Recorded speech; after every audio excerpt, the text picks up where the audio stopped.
দিল্লির এই জিহাদি হামলার প্ল্যান কি বাংলাদেশে বসেই করা হয়েছিল? কারণ গত কয়েক মাসে যদি আমরা একটু বাংলাদেশের দিকে নজর রাখি, আমরা দেখব যে বারে বারে আগে লুকিয়ে আসতো, এখন একেবারে সামনাসামনি সরাসরি পাকিস্তান থেকে আসছেন সেনা কর্তারা, আসছেন পাকিস্তানের আইএসআই এর মাথারা। কিছুদিন আগে বাংলাদেশে এসেছিলেন একেবারে সেকেন্ড ইন কমান্ড, যিনি ঠিক আসিম মুনিরের ঠিক পরে সেই শামশাদ মির্জা, এবং তারপরে আমরা দেখেছি যে নৌসেনার পাকিস্তানের নৌবাহিনীর যিনি প্রধান তার হেড তিনিও এসেছেন।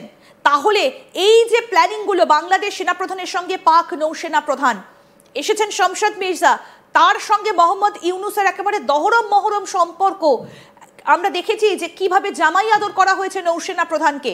তাহলে কি তখনই বাংলাদেশে বসে এই জিহাদি হামলার প্ল্যানটা করা হয়েছিল? মোহাম্মদ ইউনুস কি কিছুই জানতেন না? আমরা এই বিষয়টা একটু জানবো। স্যার, আপনার কি মনে হয় মোহাম্মদ ইউনুস এগুলো কিছুই জানতেন না, নাকি তিনি একেবারে হাত ধরে এই বিষয়গুলো তুলে দিয়েছিলেন? দেখুন, এই যে আপনি যে ট্রয়কা আপনি দেখাচ্ছেন, ত্রিকোণ দেখাচ্ছেন, ওর মধ্যে ইস্তাম্বুলটা অনেক অনেক অনেক জরুরি আছে। ওর মধ্যে আপনাকে আমি রিকোয়েস্ট করবো ফোকাস করতে। ইস্তাম্বুল মানে তুরস্ক, রাইট? তুরস্ক আপনার এই অপারেশন সিঁদুরে আপনি দেখুন যে পাকিস্তানকে যারা ড্রোন দিল, পাকিস্তানকে পুরো জিনিস দেয়নি, ওরা নিজের তুরস্কর যেটা সেনার লোক আপনার শিয়ালকোটের উপরে যেটা অপারেশন সিঁদুরে মারা হলো, ওটা আপনি জানেন, রাইট? ওই তুরস্ক লোক তো আপনার গেছে ঢাকায়, ওই তুরস্ক 3-4 বার ওখানে আপনাকে ওদেরকে ড্রোন দিয়েছে, তারপরে ওদের লোক এসছে, ওদের ট্রেনিং দিয়েছে, ওদেরকে বলা হয়েছে যে আমি আপনাদেরকে আরো আমি টেকনোলজি দেবো, অনেকগুলো জিনিস দেবো। এই তুরস্ক পয়সা দিচ্ছে। এই তুরস্ক অ্যাঙ্গেলটা আপনারা একটা ভালো করে খুঁটিয়ে দেখুন। তাই জন্য আপনি দেখবেন ভারতীয় যেটা রেসপন্স আছে, ভারতীয় হোম মিনিস্টার রেসপন্স আছে, ভারতীয় আমাদের প্রধানমন্ত্রী যেটা রেসপন্স আছে, ওটা এখন কোন জঙ্গি সংগঠনের উপর কিন্তু ওরা কাউকে বলছে না কি কে আছে ওখানে। আমরা বলছি না লস্কর তয়বা, আমরা নাম বলছি না জৈশে মোহাম্মদ, আমরা নাম বলছি না হিজবুল মুজাহিদ, কেন যে ধাপে ধাপে যেটা জিনিসটা খুলছে। এই তুরস্ক যেটা পাকিস্তানে আছে, এই তুরস্ক আপনার বাংলাদেশে আছে, এই তুরস্ক যেটা হিজবুত তাহরিরকে রেসপন্সিবল করছে, এই তুরস্ক আর হিজবুত তাহরিরের মধ্যে, এই হিজবুত তাহরির কিন্তু তুরস্কতে ব্যান আছে, কিন্তু এরা খিলাফত নিয়ে কাজ করছে। কারা? এই তুরস্ক, এই হিজবুত তাহরির। তা তুরস্কর খিলাফত, হিজবুত তাহরিরের খিলাফত এটা সেম। আর ফান্ডিং থেকে তুরস্ক থেকে পাচ্ছে। আর ওদের কি মূল উদ্দেশ্য? আমাদের ভারতকে ডিস্টেবিলাইজ করার জন্য।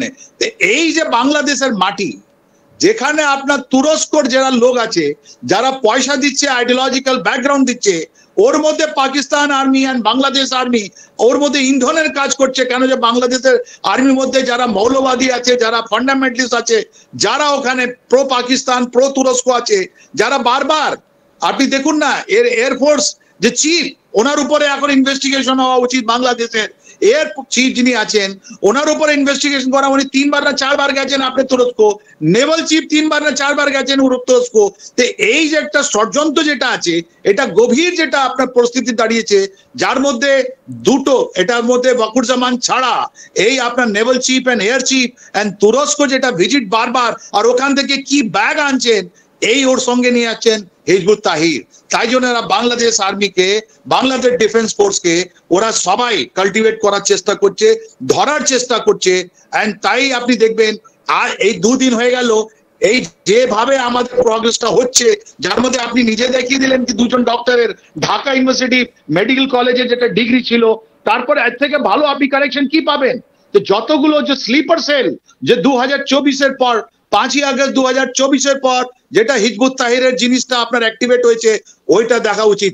এখন যেটা ইনভেস্টিগেশন আছে, ওটা একটা নতুন একটা রাস্তা নিয়েছে, নতুন মোড় নিয়েছে। আগে যে আমরা দেখতাম, স্যার আমি এইখানে একটুখানি জানতে চাইবো, এই যে ডাক্তার যাদেরকে ইতিমধ্যে অ্যারেস্ট করা হয়েছে এবং শাহিন শাহিদ, যার নাম বারবার করে উঠে আসছে যে একেবারে সক্রিয় ভূমিকা পালন করেছে এই যে দিল্লি ব্লাস্টের সঙ্গে যারা জড়িত, এই সেই ডক্টর মোহাম্মদ উমার, এছাড়াও আরো বেশ কয়েকজনের নাম উঠে আসছে ডাক্তারদের, এদের কাছে কি কোনো রকম বাংলাদেশ মারফত এই যে অতি সম্প্রতি পাকিস্তান থেকে যারা আসছেন, তারা কোনো ডিরেক্ট কোনো কিছু তুলে পাঠিয়েছিলেন, কোনো মেসেজ তুলে পাঠিয়েছিলেন? কারণ তাদের মধ্যে যে কথা হতো তার একটা প্রমাণ কিন্তু ইতিমধ্যেই সামনে এসেছে। অফকোর্স এই যে অপারেশন আপনি দেখলেন 2 দিন আগে যেটা বম ব্লাস্ট হলো, এই অপারেশনটা 10 দিন ধরে চলছে। এটা প্রথম স্টার্ট হয়েছে আপনার শ্রীনগরে, যেখানে জেএনকে পুলিশ একজন লোককে ধরলো যে পোস্টার জয়শে মোহাম্মদের পোস্টার ও দেওয়ালে দিচ্ছিল। ওকে যখন কথা বলা হলো তখন ওই উমর আর এদের কাছে এই হসপিটাল এই ইউনিভার্সিটি কি বলি গুজরাট, তারপরে আপনার হরিয়ানা, তারপরে আপনার স্থান ইউপিতে আপনার গ্রেফতার হয়েছে জানেন। আর তারপর থেকে এটা আস্তে আস্তে করে লেয়ার বাই লেয়ার এটা খুলতে আরম্ভ হলো। আর যখন এরা ইউনিভার্সিটিতে পুছে দেখলো, আরে বাবা এই তো 7 থেকে বেশি দপ্তর গুলো, যার মধ্যে মহিলাও আছেন। আজকে এটা 2 জন অ্যারেস্ট করে 3 জন মহিলার আপনি কথাটা দেখবেন, এই 3 জন মহিলা কিন্তু সন্ত্রাসবাদী নয়, ওদেরকে ইস্তেমাল করা হচ্ছে একটা জিনিস এক জায়গা থেকে অন্য জায়গায় আনা যায় না। এদের ঢাকা, এদের ইস্তাম্বুল যেটা তুরস্ক, এদের পাকিস্তান সঙ্গে জবরদস্ত রিলেশন আছে। আজকে আপনার মারফতে আমি বলছি এই যে ইনভেস্টিগেশন চলছে একটা নতুন মোড় নিয়ে নিয়েছে। এখন যেটা আমরা দেখছিলাম পাকিস্তানের দিকে, এখন আমরা দেখছি ঢাকার দিকে, এখন আমরা দেখছি আব্দুল কারিম ভুঁইয়া দিকে, জেনারেল আব্দুল কারিম ভুঁইয়া, মানে আপনি যিনি বলছেন এই ষড়যন্ত্রের মাথা আব্দুল কারিম ভুঁইয়া, অর্থাৎ আপনি বলছেন বাংলাদেশে বসে চক্রান্তের মূল মাথা আব্দুল কারিম ভুঁইয়া। কিভাবে এই হিজবুত তাহরীরের সঙ্গে যুক্ত এই আব্দুল কারিম ভুঁইয়া, সেটা যদি আমাদেরকে বলেন। এই আব্দুল কারিম ভুঁইয়া এটাই হিজবুত তাহরীরের একটা মডাস অপারেন্ডি আছে, এরকমই ওরা লোককে রিক্রুট করে। আমি তো বলছি ডক্টর, রিটায়ার্ড জেনারেল, তারপর জাজেস, লয়ার্স, এদের কি বড় বড় লোক যারা পড়াশোনা করে, ওদের অধ্যাপক, প্রফেসর, ওদের সঙ্গে কাজ করে। এরা কিন্তু হিজবুত তাহরীর আছে ছোট মোটো লোককে আপনার ওদের আপনি দেখবেন পুরো ইতিহাস দেখবেন। তাই জন্য ওরা লন্ডনে এটা ব্যান করাই ছিল, আবার ব্যান সরেছে। ইন্দোনেশিয়ায় এরা অনেক অ্যাক্টিভ আছে, পাওয়ার ক্যাপচার করতে চেষ্টা করেছে। এই ঢাকায় ওরা এই আব্দুল কারিম ভুঁইয়া থেকে ব্যাগ আফটার ব্যাগ পয়সা নিয়ে এটা ডিস্টেবলাইজ করছে। আর তুরস্ক আমাদের সঙ্গে একটা দুশ্মনী রয়ে গেছে, ওরা আমাদের কাশ্মীর সঙ্গে কথা বললো, আমরা ওখানে গিয়ে সাইপ্রাস নিয়ে কথা বললাম। তো এই তুরস্ক, তাই জন্য দেখুন আমাদের দেশ এখন পাকিস্তান নিয়ে আমরা এত কিছু কথা বলছি না কেন, যে আরো ইনভেস্টিগেশন হতে দিন, আরো ইনভেস্টিগেশনে বেরোবে। এই হিজবুত তাহরীরের ইন্টারন্যাশনাল নেটওয়ার্ক যেটা ভারতকে ডিসস্টেবলাইজ করার জন্য অনেকগুলো কাজ করছে, এটা আমি বলতে চাইছি। একদম স্যার, খুব স্পষ্ট হলো, ইস্তাম্বুল যোগটা ভীষণভাবে স্পষ্ট হলো, আপনি খুব সুন্দরভাবে সেটা বর্ণনা করলেন। আমি একই রকম ভাবে এই যে ট্রায়াঙ্গেলের মধ্যে দোহা রয়েছে, এই দোহা থেকে কিভাবে ফান্ডিং হচ্ছে এবং এখানকার ইন্টারেস্টটা ঠিক কি?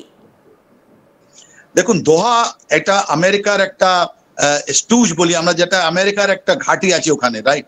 যতগুলো সন্ত্রাসবাদী জায়গা আছে শত কাজ হচ্ছে, যাতে ইউক্রেন হোক বা আপনার হামাস নিয়ে কথা হোক, আপনার আইএস নিয়ে কথা হোক, সবার লোক ওখানে দোহাতে। আর আল জাজিরা যেটা একটা আপনার টিভি চ্যানেল আছে দোহাতে বসে, ওদের মধ্যেই ওরাই এসব কাজ করছে, ওরাই নেগোশিয়েট করছে, ওরাই পয়সা পাচ্ছে। দোহা একটা আমি জানি না কেন ওটা নিজে একটা ইসলামিক যেটা নেশন আছে, ওর মধ্যে একটা আমেরিকার একটা হয়, অনেকগুলো লোকের সঙ্গে কথা বলছে।